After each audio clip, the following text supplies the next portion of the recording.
Here's something no one tells you, but you feel it in your bones. 2B is not a hero. She's not a warrior. She's not even technically a 2B. She's an executioner. She has always been an executioner, and the person she's been sent to execute over and over across multiple lifetimes is the only person she's ever loved. You spend the first half of NieR Automata thinking 2B is cold, reserved, emotionally sealed shut. She shuts down 9S's question. She keeps her distance. She recites the Yora motto like a prayer she doesn't believe in. Emotions are prohibited. She says it constantly, and it reads as programming, robot behavior. The machine pretending to feel nothing because that's what machines do. It isn't programming, it's survival. She feels everything. That's the problem. That has always been the problem. And if you want to understand why 2B is one of the most tragic characters in the history of video games, you have to start not with her, but with the lie she was built inside of. The year is 11945. Humanity lost Earth to an alien invasion roughly 9,000 years ago.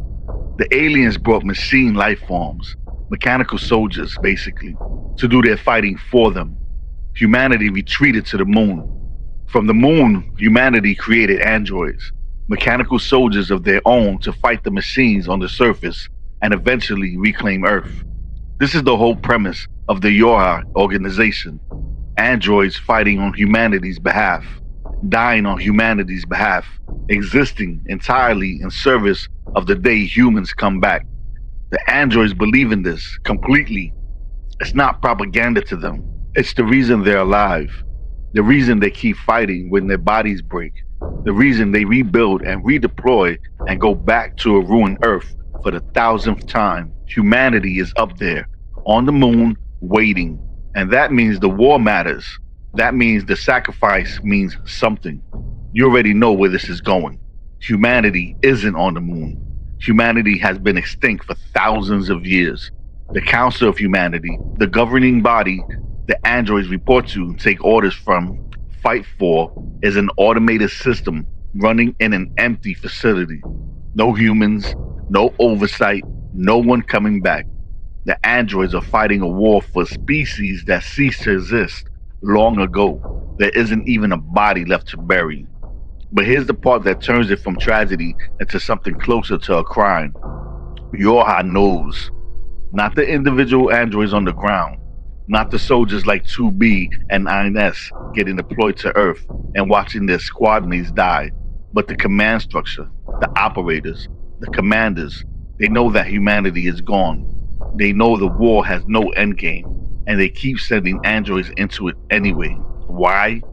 Because the androids need a reason to exist, a purpose.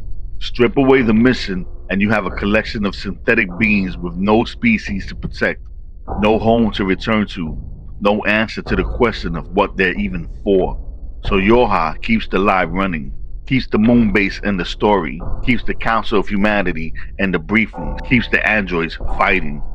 Emotions are prohibited because if the androids felt too much, thought too hard, asked the wrong questions, they might start to figure it out. 2B figured it out. That's the whole thing. That's where her story actually begins. Her official designation is Yora, number 2, Type B, Battle Android. The B isn't just a letter, it's a classification. Type B units are built for combat, offensive capability, threat assessment, physical engagement. That's what the B means on the surface. Her actual designation is 2E. E stands for executioner. It's a classification that doesn't show up in any public Yorha record because its existence is itself classified. Type E units are assigned to eliminate other Yorha androids when those androids get too close to the truth. When a scanner unit starts pulling threads that lead back to the lie at the center of everything, a Type E is sent to make sure that thread gets cut quietly. Officially, it was a mission casualty. Unofficially, it was a termination. 2B was assigned to 9S. Yorha, number 9, Type S scanner, the smartest android in the organization, specifically built to analyze investigate, and understand. A mind designed to find answers, which makes him structurally the greatest possible threat to a system built on a foundational deception. So they assigned him a partner, a battle android with unmatched combat capability and unlimited operational clearance. They told him she was there to protect him. They told her she was there to kill him when necessary. And she has, multiple times, across multiple deployment cycles. 2B has watched 9S piece things together, get close enough to the edge of the truth to become a liability, and then she's ended him. Each time his memories are wiped and restored from a backup, he comes back fresh, unknowing, and the cycle restarts. She carries every one of those deaths, every single one. She is not allowed to tell him. She is not allowed to acknowledge them. She is not allowed to process them because emotions are prohibited. And because if she started processing them, she would have to reckon with what she is and what she's done and what she's going to do again. So she keeps her distance. She shuts down his questions. She recites the motto. It is the most elaborate act of love and the most devastating form of cruelty simultaneously. She keeps him away from the truth to protect him. She keeps herself away from him to protect herself. And she kills him when she has to and goes on mission and does not let herself feel it because if she did, she would not survive it. She has been surviving it for longer than you know. Let's stop thinking of 2B as a soldier who also happens to be an executioner. Think of her as someone whose entire existence is structured around a grief she cannot express, for a person she cannot protect, in service of a cause she knows is hollow. Every time she deploys to Earth with 9S, she is already carrying the weight of the versions of him she had to kill before. He doesn't know. He'll never know unless he gets too close to that answer again, which he will because that's what he is, a mind that can't stop asking questions. And when he does, she'll have to do it again. She chose somewhere along the way to keep fighting anyway, not because she believes in Yoha, not because she thinks humanity is coming back. She knows the truth. She has the clearance. She knows the moon is empty and the war is pointless, and the androids dying on the surface of the earth are dying for a bureaucratic fiction that Yoha command keeps maintained because the alternative is explaining to an army of synthetic beings that they have no purpose. She fights because 9S is here, because as long as they're deployed together, as long as he's alive and asking his questions and making his terrible jokes and looking at the world with the specific kind of wonder that makes him dangerous to the system and unbearable to lose, she has a reason to keep going. It's not hope, it's something more honest than hope.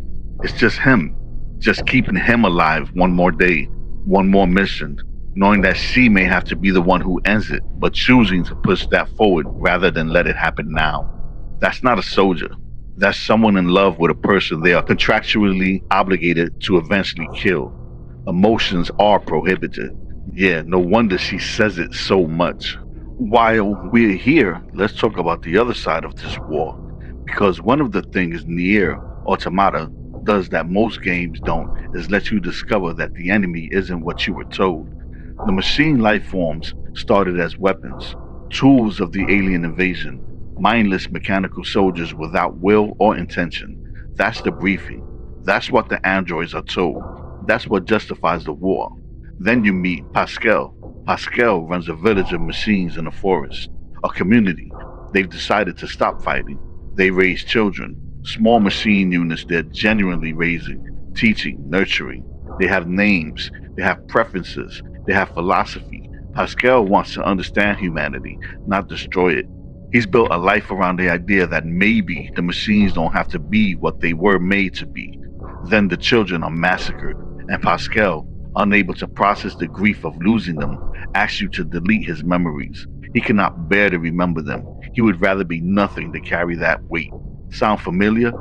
The machines evolved, developed consciousness, developed emotion, built communities and philosophies and relationships, and then watched them destroyed over and over by a war that both sides are fighting for reasons neither side fully understands.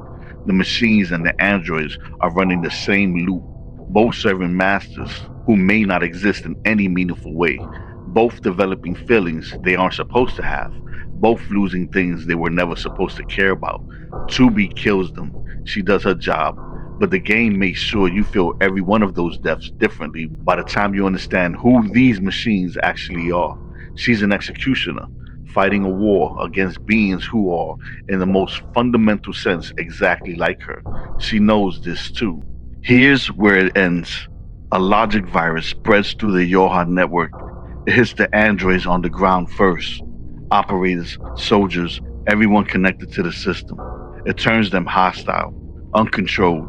The infection converts them from soldiers into something closer to rabid animals. Their logic systems corrupted beyond recovery. 2B gets infected. She fights it as long as she can. She is 2B. She is built for combat. She is the most capable battle android Yoha ever produced, and she turns that capability inward and she fights the virus, consuming her mind with everything she has. She holds it off long enough to do the last thing she needs to do. She finds A2. A2 is a rogue android, former Yoha gone off grid, operating outside the organization's control. She and 2B have history that the game doesn't fully explain, but the important part is this: 2B trusts her.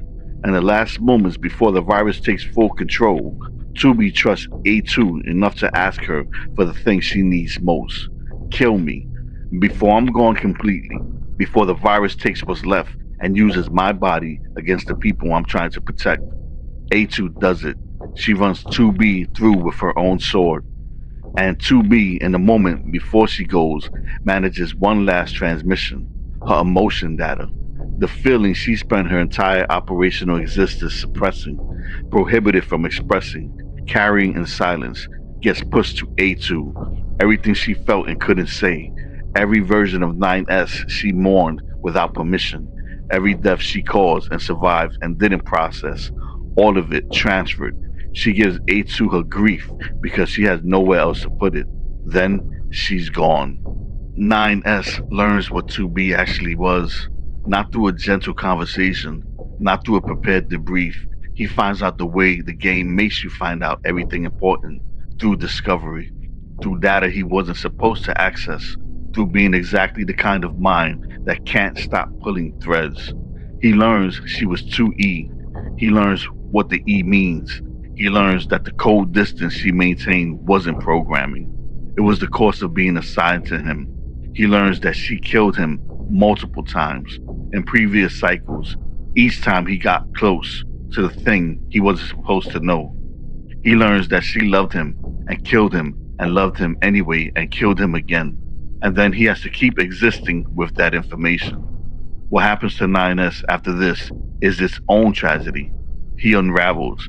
He becomes something harder and angrier and more willing to burn everything down because the alternative is accepting that the person he loved most was also the person assigned to end him whenever he got too inconvenient.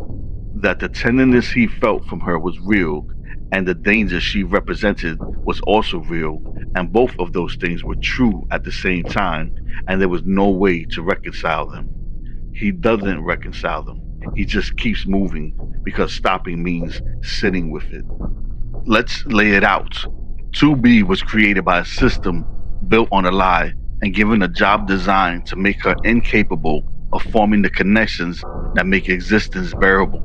She was assigned to the one person whose nature made genuine connection unavoidable. She developed real feelings for him in violation of a prohibition she recited constantly as a reminder to herself.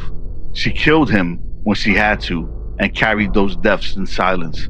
She fought a war she knew was pointless for a species she knew was extinct because the alternative was losing the only real reason she had to keep going. She was infected by a virus that didn't care about any of that, and in her last lucid moments, she found the presence of mind to ask for death on her own terms. A clean ending rather than a conversion into something that would hurt the people she spent her entire existence trying to protect. She got the ending she asked for. She did not get the ending she deserved. The thing about 2B is that she never stops being who she is, even knowing the truth about Yoha, even knowing the war is hollow, even carrying the weight of what she done. And what she'll have to do again. She keeps going. She keeps showing up. She keeps protecting 9S with a ferocity that makes no sense for someone prohibited from feeling anything and makes complete sense for someone who has been watching him die for longer than he knows. She is the most loyal soldier in any army fighting for a fiction, and she is loyal not to the fiction, but to the one person in it who made the fiction worth inhabiting. She is an executioner who chose every single day not to execute until she had to. And even then, she made sure it cost her something. Emotions are prohibited, not because androids can't feel them, because they feel them so much is the only way any of this works at all.